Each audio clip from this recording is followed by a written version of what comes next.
Divorce মানে জীবন শেষ না, ডিভোর্স মানে একটা ভুল অধ্যায়ের সমাপ্তি। যে মানুষটা তোমার কদর বুঝলো না, তার সাথে থেকে ভেঙে যাওয়ার চেয়ে একাই দাঁড়িয়ে শক্ত হওয়া অনেক সম্মানের। তুমি ব্যর্থ নও, তুমি সাহসী, কারণ তুমি বিষাক্ত সম্পর্ক থেকে বেরিয়ে এসেছো।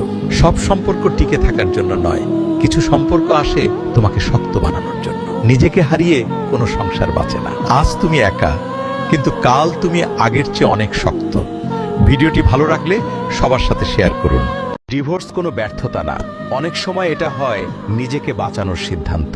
সব সম্পর্ক আজীবনের হয় না, কিছু সম্পর্ক আমাদের শেখায়, কিছু সম্পর্ক আমাদের শক্ত করে তোলে। যখন সম্মান থাকে না, শান্তি থাকে না, নিজের অস্তিত্ব হারিয়ে যেতে থাকে, তখন আলাদা হওয়াটা দুর্বলতা নয়, বরং সাহস।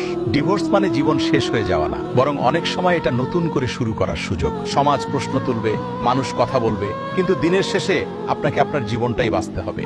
যে সম্পর্ক আপনাকে ছোট করে, যে সম্পর্ক আপনাকে ভেঙে দেয়, সেই সম্পর্ক আঁকড়ে ধরে থাকার নাম ত্যাগ নয়। নিজেকে সম্মান করুন, নিজের শান্তিকে গুরুত্ব দিন, কারণ আপনি সুখী না হলে কোনো সম্পর্কই সুন্দর হতে পারে না।